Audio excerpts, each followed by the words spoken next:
así, chocá nomás y listo. Venga, ya está, ¿eh? Ojo que soy alemana, ¿eh?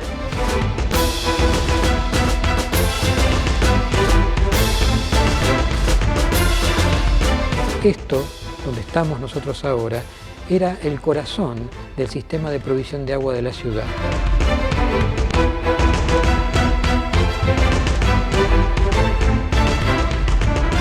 Un seminario es fundamentalmente una casa de formación de futuros sacerdotes.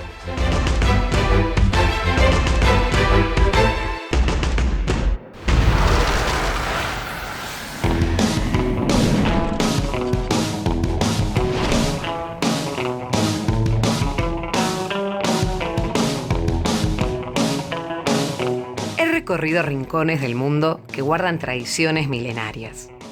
Como alguna vez he conocido pueblos que añoran los ritos de sus antepasados.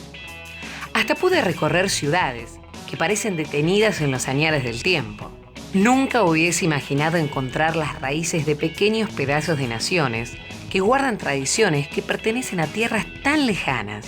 Tal vez sea por aquella necesidad de arraigo que entre las tupidas sierras cordobesas celebran sus excéntricas fiestas al son de la cerveza.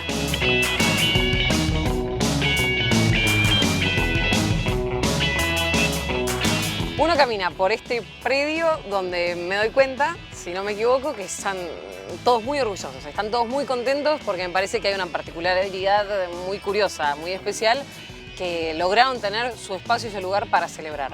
En Villa General Belgrano, un lugar donde ha venido gente de otras partes del mundo, con una cultura muy marcada que se mantiene en el tiempo. Sí, así es. La villa tiene una fuerte tradición centroeuropea, surgido de la inmigración en la década de 1930. Un poquito antes, unos 2 o 3 años antes, Federico Heinze y Jorge Capún recorrieron, que eran 2 alemanes que vivían en Buenos Aires, ¿no? Recorrieron la zona. Sobre todo Heinze, que era un visionario, encontró el lugar, entró a caballo al valle, sí, recorriendo los ríos, así como una suerte de colonización, ¿no? Buscando desarrollar aquí un proyecto de colonias agrícolas, desarrollar esto y encontrar un lugar similar al de Alemania, pero en Argentina, ¿no? Vivían en Buenos Aires. ¿Eso para qué año me estás diciendo? 1926, 27, ahí empezaron a recorrer la zona. Compraron a los criollos del lugar unas 3.000 hectáreas, las lotearon y pusieron unos anuncios en los diarios alemanes de la época, donde invitaban a que cualquier ciudadano de habla germánica se sumara y viniera a desarrollar esas colonias agrícolas, ¿no? Esto fue sucediendo, primero 4, 5, 10, unas 40 familias llegaron. Había en ese momento en la villa, que se llamaba Paraje El Sauce, unas 20 familias, ¿no? Eran todos latifundios, grandes intenciones. Así que bueno, llegaron y de repente lo que era un paisaje muy serrano, muy típico de las serranías de Córdoba, se fue transformando en un pueblito con idiomas, con sabores, con dialectos, con aromas y con paisaje que se fue recreando diferente, ¿no? ¿Cómo hacer para mantener en el tiempo tan presente, viniendo de un lugar tan remoto, en el tiempo mantener tan presente la cultura que genera una fiesta de semejante envergadura? Bueno, tenés razón, es un buen punto. Nosotros decimos que Villa General Belgrano no es una Disneylandia alpina, digamos, lo que estamos viendo no es una fachada de cartón y que atrás hay todo un producto del marketing, no, todo lo contrario. La villa ha ido sosteniendo porque ha ido generando instituciones que tienen que ver con los idiomas, con las tradiciones, y eso es lo que va generando un desarrollo permanente, ¿no? De los mayores que le van transfiriendo a los más pequeños, desde el idioma, no solo ya alemán o con los dialectos suizos, sino también el italiano. Hay como una fusión, decimos que es el pueblo de las culturas, ¿no? Aquí en un encuentro de culturas muy fuerte, y esas instituciones, te hablo de escuelas, ¿no? Coros, de asociaciones que preservan las tradiciones y las fiestas que tienen toda la impronta gastronómica, repostera, la producción de cerveza. Bueno, todo va en una línea, ¿no? Y todos hemos aprendido a vivir en este mundo que es realmente fascinante porque te sorprende día a día, ¿no? La capacidad de la gente para generar cosas.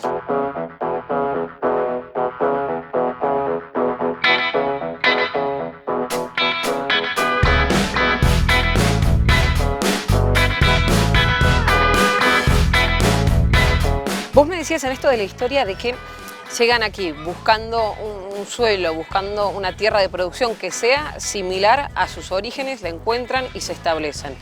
Imagino que... Eso fracasó. Ah, eso, a eso quería ir, no Sí, habrá sido tan fracasó, fácil. fue muy complicado. Córdoba es complicada para los cultivos. Estos eran frutales básicamente.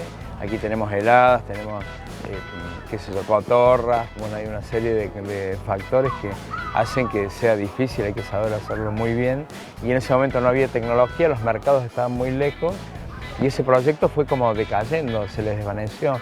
En el año 35, 36, un inspector de escuelas alemanas de Buenos Aires le propone a doña María Goebel, que era una mujer que tenía una piecita nada más, o sea, su casa había una piecita más. Dice, María, yo le quisiera alquilar para el verano, para traer una escuela, la Pestalozzi Schule de Buenos Aires, y trae un contingente de niños. Y le dejan la plata para que amplíe las instalaciones para el año próximo, y el año próximo vienen de nuevo y le adelanta el dinero a otro y a otro. Y nace de esa forma la actividad turística. Vieron rápidamente que era el momento de cambiar, de dar el salto, que aquel proyecto ya no era muy viable, no lo sostenía, que se tenían que ir. Entonces empezaron a agrandar sus viviendas y alojar niños de las escuelas alemanas de Buenos Aires. Así empieza la historia, década del 30-40. Después la llegada de los alemanes del Graf Spee en el año 39, apenas empieza la guerra, es una bisagra también en la historia del pueblo. 141 marineros llegan aquí, son alojados como prisioneros de guerra en una colonia aquí a pocos kilómetros de la villa. Así que eran 141 jóvenes de entre 19 y 22, 23 años, todos rubios, de ojos celestes, corpulones, bueno, eran moldeados así como tallados. Imagínate en una comunidad pequeña de 100 personas, 120, bueno, se armó un revuelo muy grande. Ellos fueron vitales para el crecimiento y desarrollo del pueblo. Y cuando finaliza la guerra tienen que volver a su país, ¿no? Eran prisioneros de guerra todavía. Y muchos de ellos se quedan acá, se esconden en tanques de agua, se recluyen y forman sus familias, ¿no? con criollos del lugar, ¿no? Así y ahí es cuando empieza una la mixtura muy, muy fuerte.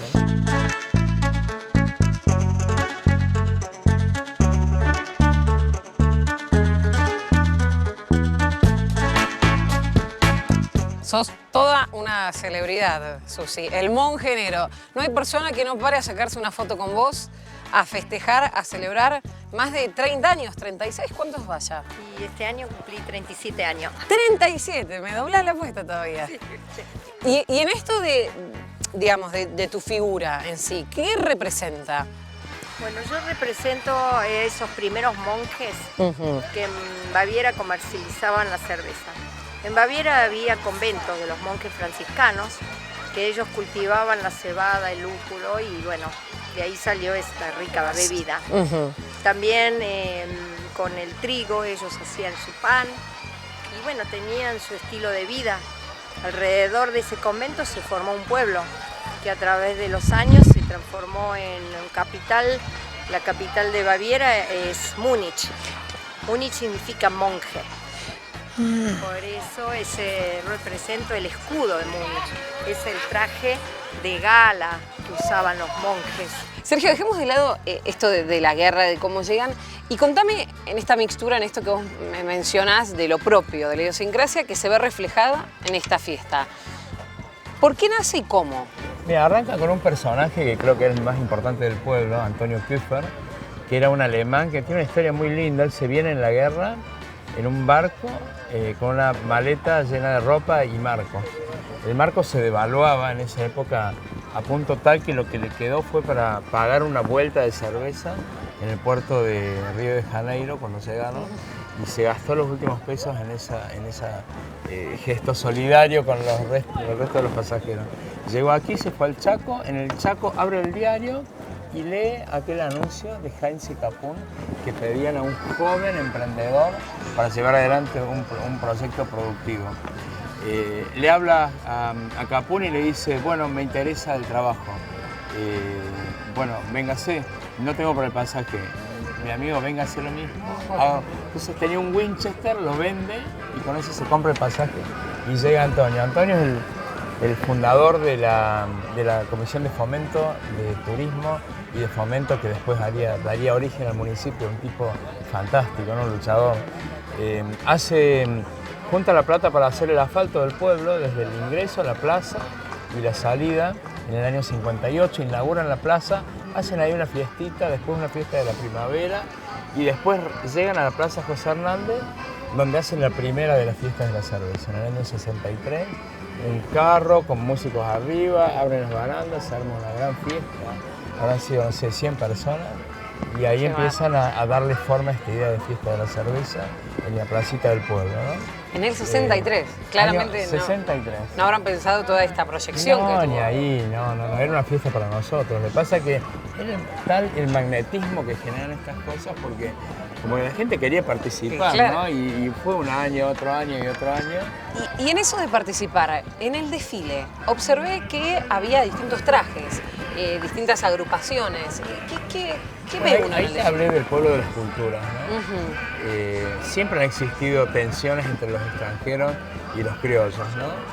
Por distintos motivos, desde aquello del GAFP hasta otras cuestiones, ¿no? Nosotros, para como romper con esa lógica, creamos esta idea del pueblo de las culturas, ¿no? Donde todos tenemos nuestro lugar. Y el desfile es la exteriorización de ese pueblo de las culturas, ¿no? De ahí hay una diversidad tan importante que todos nos sentimos parte de la cuestión, ¿no? Es como un impulso social y comunitario realmente fuerte, ¿no? Yo, no sé, hace un ratito iba caminando y me regalaron esto. ¿Qué me puedes decir? Y yo diría que esto lo hizo Jutta Brömmel, una inmigrante de Alemania, lo diseñó y lo llevó a uno de los kioscos. Sí, hice esto porque, bueno, hoy es elemento típico, esto no lo encontrarás en ningún lugar del país, ¿no? Donde veas uno de estos es que pasaste por la villa. O sea que me lo tengo que poner e ir a pasear, a disfrutar. Y uno de estos también, ¿no? Sí. Me parece que este está muy pesado, ¿no? ¿Este? Me gusta más. Muy bien. Claro. Bueno, vamos. ¿Acá cómo brindás? ¿Así? ¿Chocás nomás y listo? Brindás, Bueno, como, perdón. Ahí me lo pongo, ahí está. Dale, ya está, ¿eh? Ojo que soy alemana, ¿eh?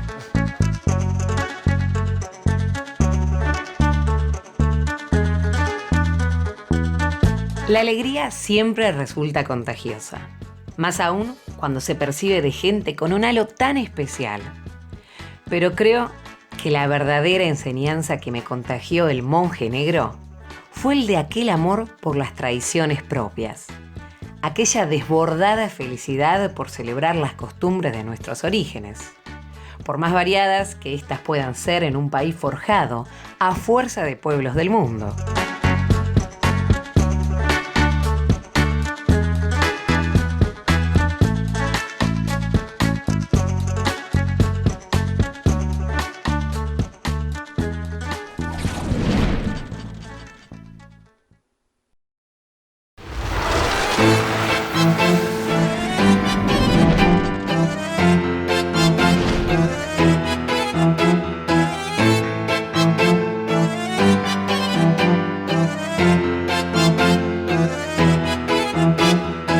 Algún poeta rezó alguna vez que en todo lujo palpita un íntimo soplo de vulgaridad. Bien me resonó aquella frase por mucho tiempo, pero no creo haberla comprendido realmente hasta verme dentro de este palacio, el cual jamás perteneció a una familia de noble cuna. Los fastuosos lujos que lo definen están dedicados al servicio de la gente. Sí, contra toda historia, un palacio para servir al pueblo.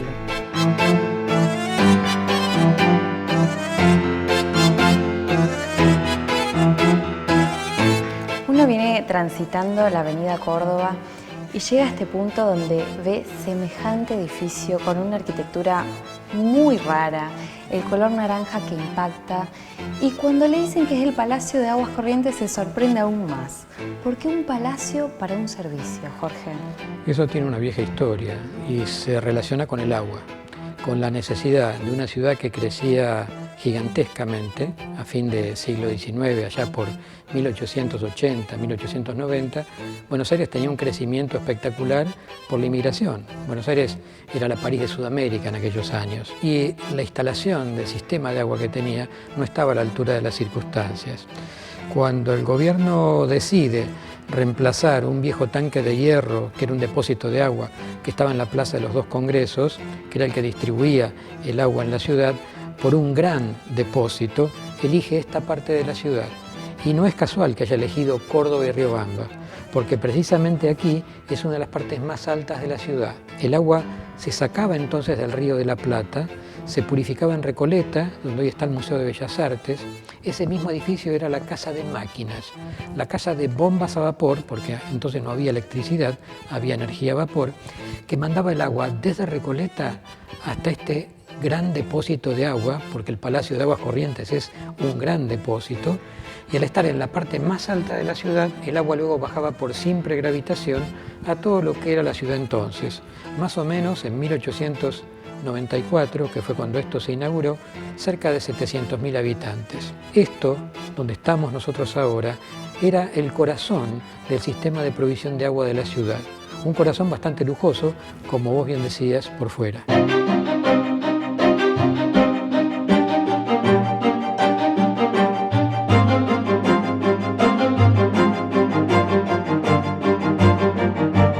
Pero en esa época, ¿qué opinó la gente? Porque decir, van a levantar un edificio de tanta calidad, con tantas características, pero para un servicio. Es como, ¿fue criticado en algún momento? Muy criticado.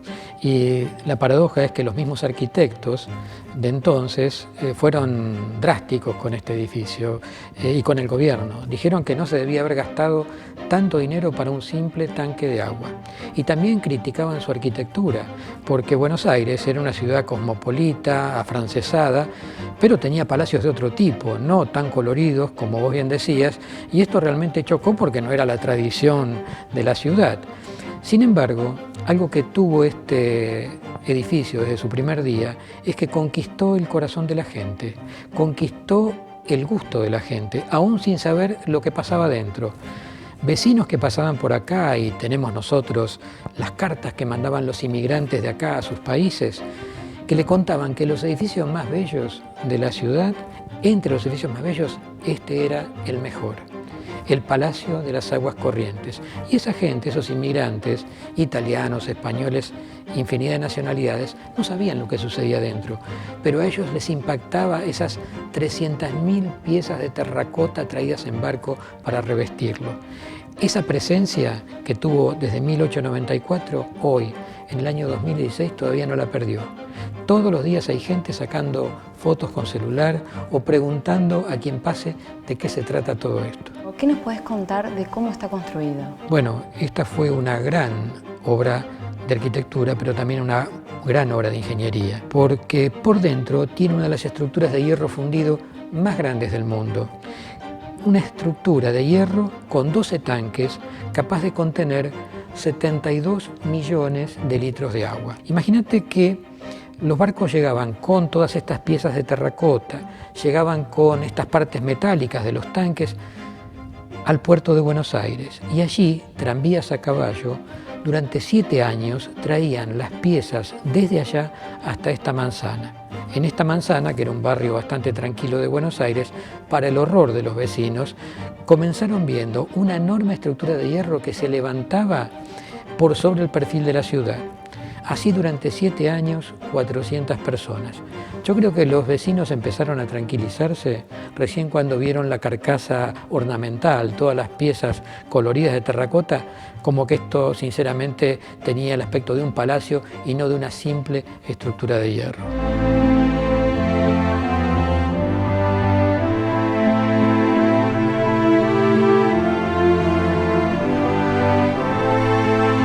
¿Qué pasó en Argentina para que se produzca este cambio, para que pase a construirse este edificio? Tener agua corriente en aquellos años equivalía a no tener epidemias de cólera y fiebre amarilla, porque años atrás de este gran depósito, Buenos Aires dependía de un pequeño tanque que estaba en la Plaza de los Dos Congresos. Eso, si bien ese fue el primer sistema de aguas corrientes de América, quedaba pequeño para toda la ciudad. Y no solo era un tema de abastecimiento de agua. Buenos Aires necesitaba aguas corrientes, aguas filtradas como las que tenía Londres 20 años atrás. El gobierno entonces lo que hace es contratar lo mejor de ese momento, que era la ingeniería británica, sanitaria, y aquí proyecta un gran sistema. Dentro de ese sistema está este palacio. Grafica mucho el significado del agua y el por qué y para qué del lujo de este edificio, lo que le dice el gobierno a los proyectistas ingleses cuando encarga este proyecto. Allá estábamos por el gobierno de Sarmiento en 1872. Le dice casi textualmente: no queremos un simple tanque de agua, queremos un monumento a la importancia que da nuestro gobierno a la higiene pública. ¿Qué les está diciendo, en definitiva? Que querían un edificio único en el mundo, que saliera de la media, que llamara la atención. Les estaba pidiendo un monumento al agua pura. Otra cosa también tiene que ver con la construcción de este edificio, lo que hablábamos de la arquitectura y la ingeniería. ¿Por qué? Porque la terracota, las piezas de terracota estaban de moda en aquellos años, pero este edificio es el caso de mayor magnitud en aplicación de esas piezas de terracota por fuera. La particularidad es que cada una de esas piezas de terracota que se ven por fuera del edificio tiene una letra y un número, que se corresponde con la letra y número de los planos. ¿Qué tiene que ver esto? Que este edificio en realidad fue pensado como un gran rompecabezas, como una especie de modelo para armar. Esos planos que te digo estaban para quienes aquí recibían las piezas y debían colocarlas una al lado de otra. Y de hecho fue un modelo para armar de altísima precisión, porque todas las piezas que llegaron de repuesto no fue necesario utilizarlas y son las que hoy tenemos en nuestro museo. Un modelo para armar y una gran muestra del poder económico de esa época. Así es, eso fue algo increíble. Si bien había una fe en el progreso, había un modelo, agroexportador, había un credo general que se podían hacer cosas como estas y otras, en realidad fue una locura haber asignado a este edificio el 50% del presupuesto total de las obras sanitarias de la ciudad. Eso generó muchísimas críticas de los arquitectos, de la prensa también, que fue lapidaria, y de allí que también buena parte de la prensa aprovechó algunas cosas que sucedieron en la construcción para decir que esto prácticamente iba camino a su destrucción. Le doy un ejemplo. Esto se inauguró en 1894.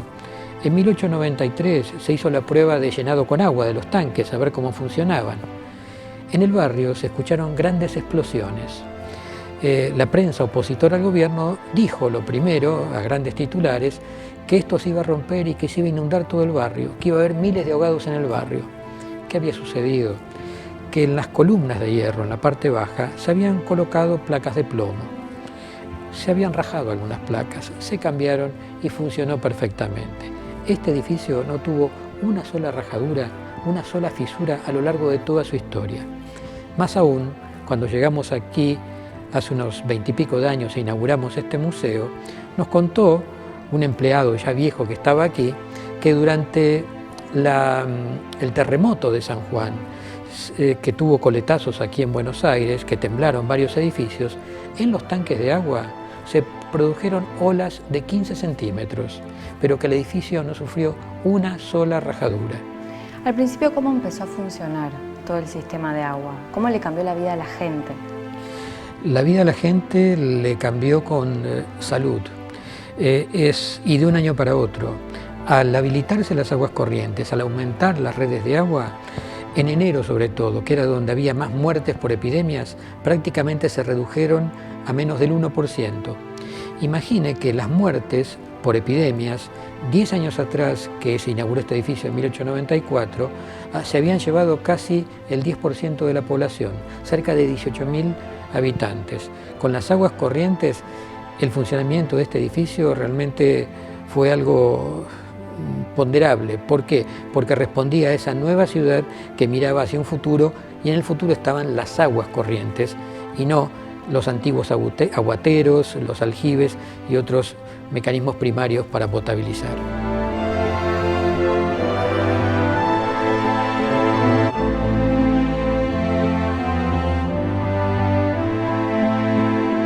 La realeza que esconde el Palacio de Aguas Corrientes no está basada en personajes de sangre azul, tampoco en epicentros de la aristocracia de Buenos Aires, sino en la simple nobleza de aquellos trabajadores del agua que fueron parte viva de la transformación de toda una ciudad.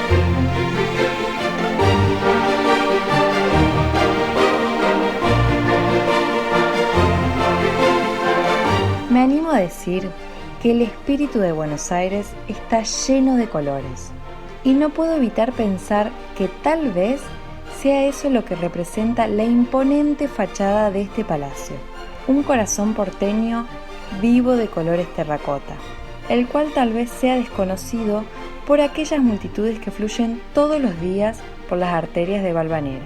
Pero a mí me resultaría imposible lindar por aquellos monumentales muros sin descubrir el sigilo que los envuelve. Este corazón palpita historia, pero no de sangre, sino de agua pura.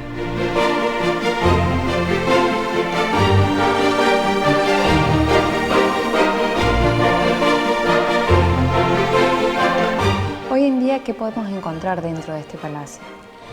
Hoy en día, este palacio guarda fundamentalmente usos culturales, sociales y también algunas dependencias de AISA, de la empresa de aguas. Lo que había en los grandes tanques de agua, le cuento, desde 1978 no hay más agua, hoy en Buenos Aires todo el servicio se da por bombas eléctricas, pero ¿qué hay dentro de esos grandes tanques? Hay 2,5 millones de planos históricos. ¿De dónde salieron? Cuando esto dejó de tener agua, se reciclaron como archivos. Esos planos eran los que traían los vecinos de Buenos Aires aquí a planta baja para aprobar el plano de instalación de su casa. Esto en planta baja era la sede de obras sanitarias. Una copia del plano que traían se guardaba en archivo.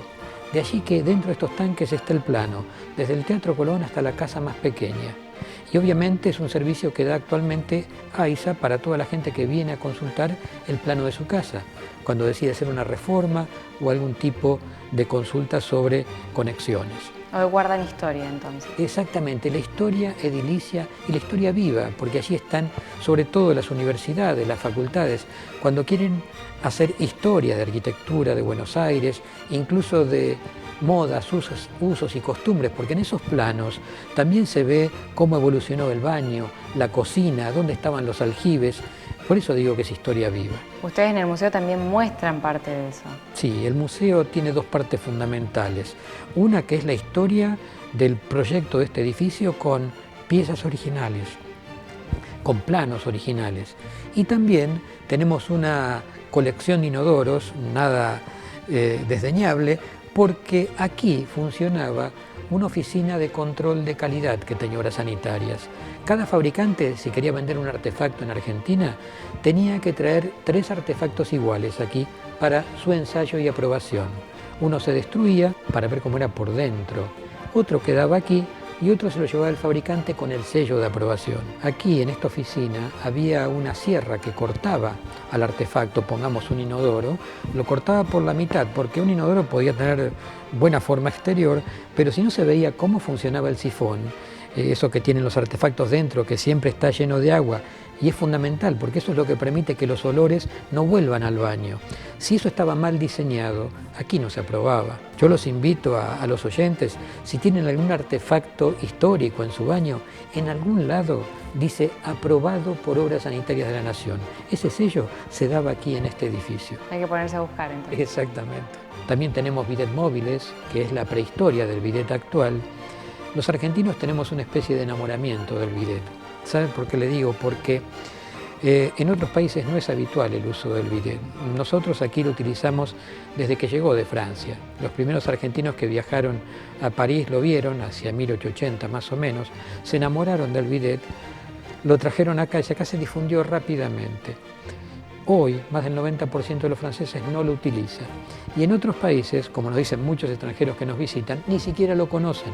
Cuando lo ven aquí nos dicen qué es este artefacto y nos ponen en aprieto porque tenemos que enseñarles cómo realmente se utiliza.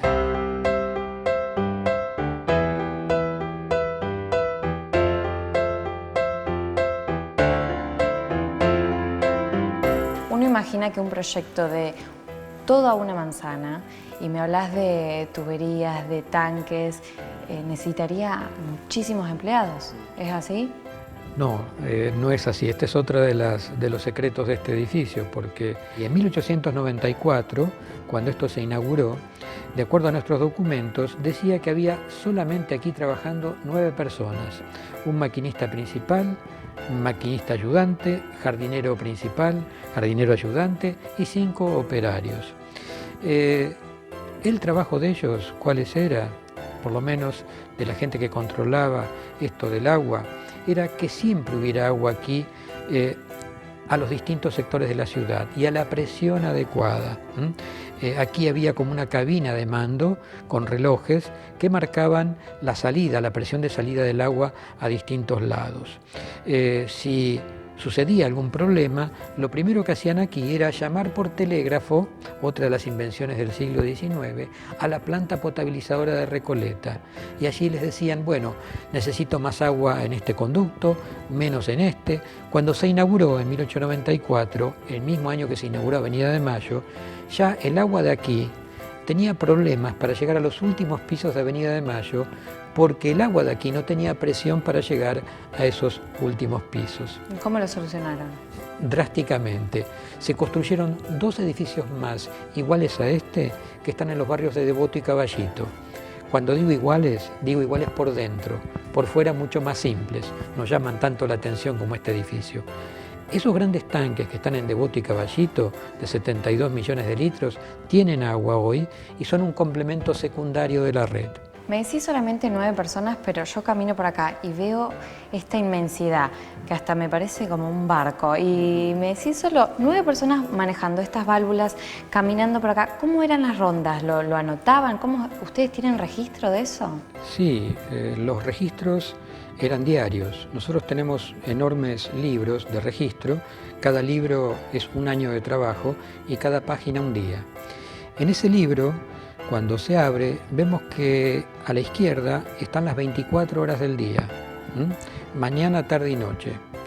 Y los registros están divididos en primero, segundo y tercer piso de tanques. A, B, C, D, 4 tanques por piso. Y vemos anotados números en cada hora. Bueno, evidentemente, como bien decías, había gente caminando por las pasarelas, subiendo esas escaleras marineras, midiendo, porque los tanques por dentro tenían toda una escala métrica, no hacían más que los operarios asomarse, registrarlo y volcarlo en este libro. Así, ellos sabían cuándo un tanque se estaba vaciando y debía ser reemplazado por otro, o viceversa. ¿Por qué esa obsesión por el agua? Todos estos tanques de hierro, 12 que tiene este edificio por dentro, estaban conectados entre sí por válvulas. De tal manera que cuando uno se estaba vaciando, abriendo o cerrando válvulas, otro rápidamente podía reemplazarlo. Así cada día, cada mes, año por año, esos registros nos están diciendo cómo se consumía el agua, hora por hora, día por día en la ciudad.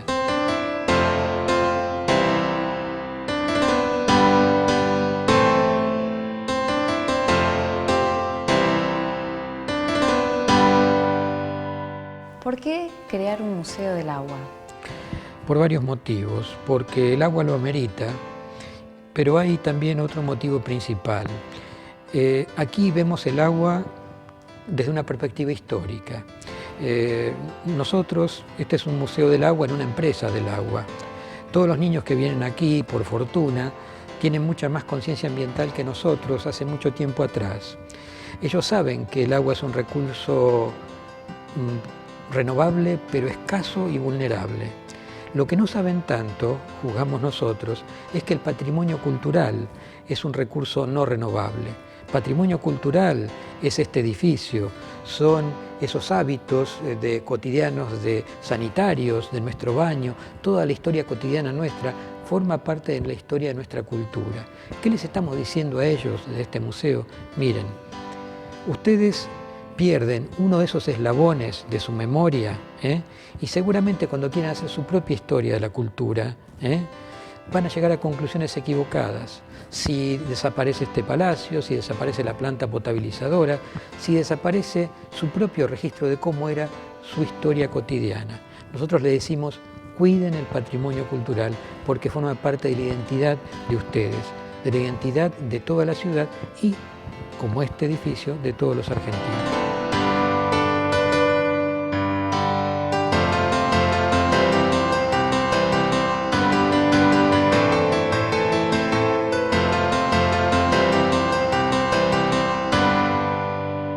A lo largo de la historia se han erguido monumentos para memorar todo tipo de acontecimientos.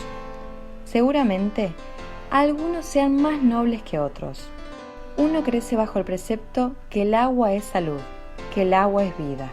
Creo que pocos somos realmente conscientes de ello. Por eso, siento que Buenos Aires puede sentirse orgulloso de su palacio sin reyes, de su salubre legado, de su monumento al agua corriente.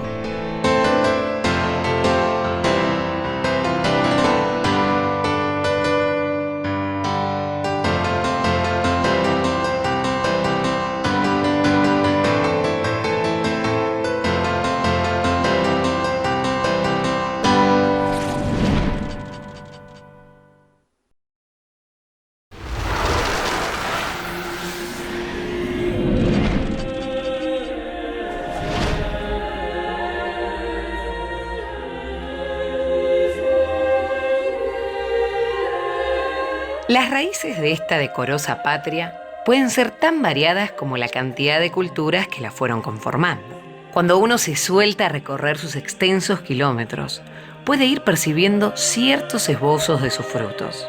Recorriendo la Ruta Nacional número 3, me encontré con uno de ellos, o al menos con una fuerte raíz que formó parte de aquella herencia cultural. Pero esta vez no me nace preguntar solo por aquellas antiguas raíces, sino que pienso en las actuales. Pienso si tan antigua institución aún esparcirá sus semillas por el rico suelo pampeano.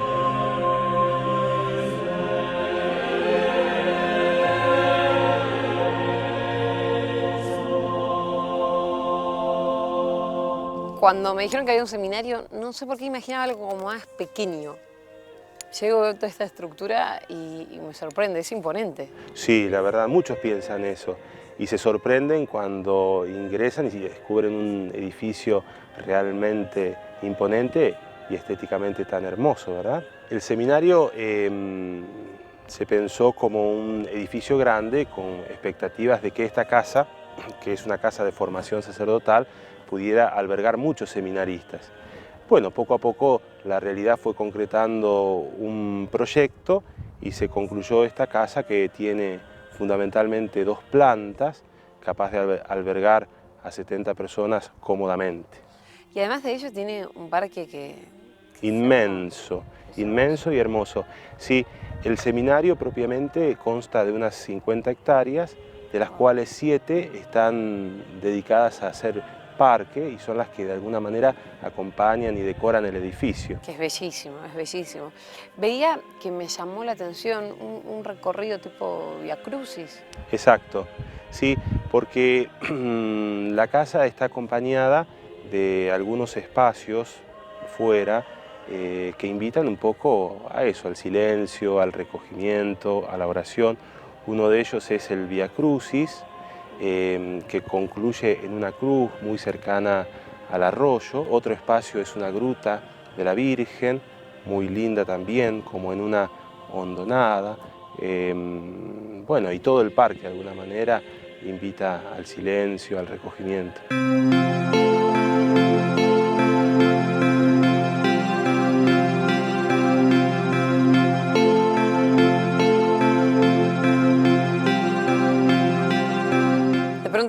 pensarás que puede ser algo absolutamente básico, pero me gustaría que me cuentes qué es en sí el seminario.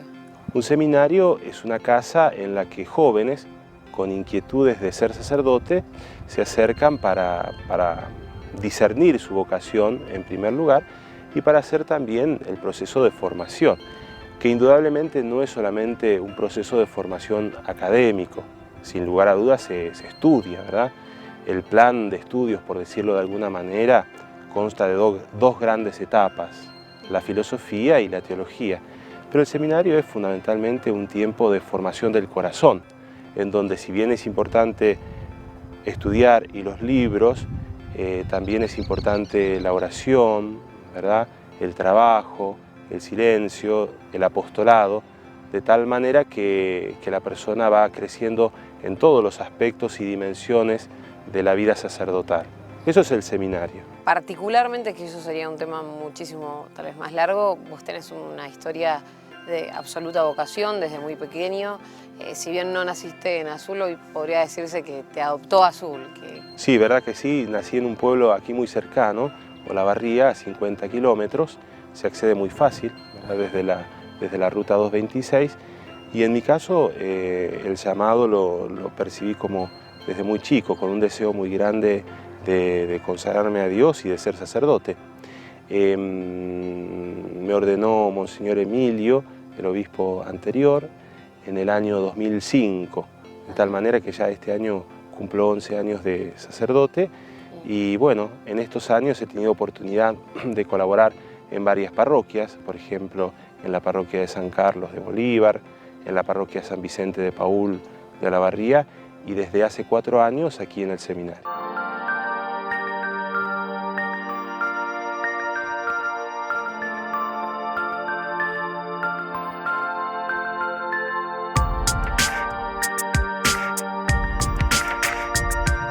¿Cuál es la historia de este seminario, que tiene una arquitectura muy particular, muy llamativa? Y un lugar importantísimo en la diócesis y en el corazón de la diócesis. El seminario es una de las grandes obras de Monseñor César Antonio Cáneva, que fue el primer obispo de la diócesis de Azul. La diócesis de Azul se creó en el año 1934. Monseñor Cáneva fue consagrado en febrero del 35 y pocos años después, en el año 39, emprendió la construcción de este edificio con el anhelo no solo de construir un edificio, sino de construir una casa de formación. En el año 39 se colocó la piedra fundamental y el edificio fue inaugurado en el año 1945. Para aquel momento, ¿qué pasaba en sí en Azul? ¿Cómo era? ¿Una localidad con movimiento? ¿Habían interesados? Porque para semejante estructura, la verdad que me llamaría la atención que se encuentre vacía, por lo menos en sus inicios. En ese momento, la construcción del seminario era, claro, algo querido no solo por el obispo, sino por los sacerdotes y por la comunidad, porque de alguna manera era dedicar un espacio para que los jóvenes que tuvieran inquietudes vocacionales, en el contexto de su propia diócesis, del lugar en donde vivían sus familias, pudieran formarse o por lo menos hacer los primeros años de la formación sacerdotal. Arquitectónicamente, entiendo que hablar específicamente sería tedioso y no viene al caso, pero ¿hay algo que amerite que me cuentes de qué se trata? ¿Hay algo que llame la atención, que sea más destacado? Tal vez es un detalle, pero teniendo el tiempo pondría el ojo en una rosa que suelen estar en los capiteles cuando concluyen las columnas en lo alto, y es una rosa que nos recuerda en muchos lugares del edificio la copatrona de este seminario, que es Santa Teresa del Niño Jesús, a quien Monseñor Cáneva quiso dedicar el seminario, ciertamente junto a la Virgen Nuestra Señora del Rosario, que es patrona de la diócesis y patrona de la parroquia del Azul, que después se transformó en iglesia catedral. ¿Y por qué ella es importante? Es importante porque en la época, es una santa de época, ¿no es cierto?, de fines del siglo XIX, principios del siglo XX, tuvo muchísima devoción en ese momento y la devoción continúa hoy Y en los seminarios se cultivó también, ¿no es cierto?, la devoción a Santa Teresita como una gran intercesora por las vocaciones sacerdotales. En el interior vi que había una capilla sumamente preciosa, con esas imágenes y el juego de luces que tienen y que resplandecen las paredes, con algunas imágenes también. Eso me pareció muy curioso. Preciosas, por cierto, todas las imágenes que, salvo la imagen de la Virgen, son todos motivos sacerdotales. Uno puede ir recorriendo algunas imágenes de los vitrales, como por ejemplo San Pedro, San Pablo, San Agustín, San Juan Crisóstomo, San Vicente de Paúl. Imágenes que nos van recordando distintos aspectos de la vida sacerdotal, como por ejemplo la predicación de la palabra de Dios, San Pablo, el ejercicio de la caridad, las obras buenas, San Vicente de Paúl, que abraza a los niños, ¿verdad? Y también algún seminarista como San Luis Gonzaga, ¿verdad? Que no deja de ser en esta casa un modelo para imitar.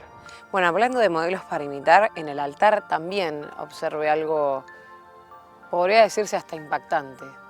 Sí, la imagen de Nuestra Señora del Rosario es una imagen bellísima, con el honor, además, de cobijar a sus pies los restos mortales de Monseñor Cáneva, ¿verdad? Que fue tan importante para acá. Que fue tan importante para la diócesis y evidentemente para el seminario, quien llevó adelante su construcción y que hoy descansa aquí en la capilla del seminario. Hoy, ¿cuántas personas habitan este lugar? ¿Cuántas personas frecuentemente se están preparando para esta vocación tan...? El seminario hoy, ¿verdad?, es muy distinto al seminario de su fundación. Hoy la comunidad es una comunidad pequeña, en total somos 8, 2 sacerdotes y 6 seminaristas, que utilizamos una parte del seminario.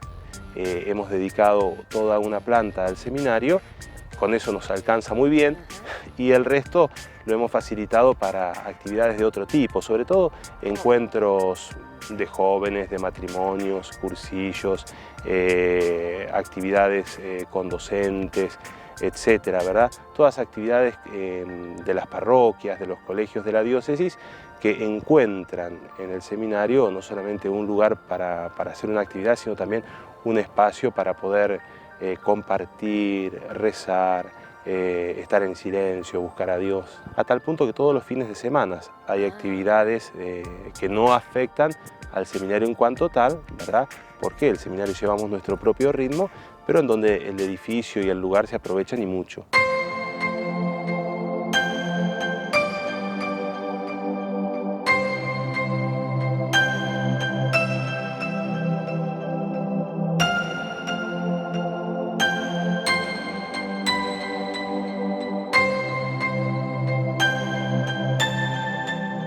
Me interesaría saber, o que me cuentes, me hablabas de la historia, de lo que pudo haber representado el movimiento que tuvo este lugar. Hoy, ¿qué significa este seminario para Azul? ¿Qué significa este seminario incluso, como ustedes dicen, para la diócesis, ¿no? Para la región? Sí, tal vez la expresión más elocuente es pensar el seminario como el corazón de la diócesis de Azul. Sin lugar a dudas es el lugar más emblemático y más querido, pero lo más determinante, insistiría, es el corazón sacerdotal, ¿verdad? Lo que aquí se forma no solamente es personas que sepamos pensar por nosotros mismos, sino fundamentalmente personas que tienen un corazón sacerdotal, ¿verdad? Que han conocido a Jesucristo y que quieren llevar adelante ese servicio, ¿no es cierto?, de ser Jesús en medio de la comunidad cristiana.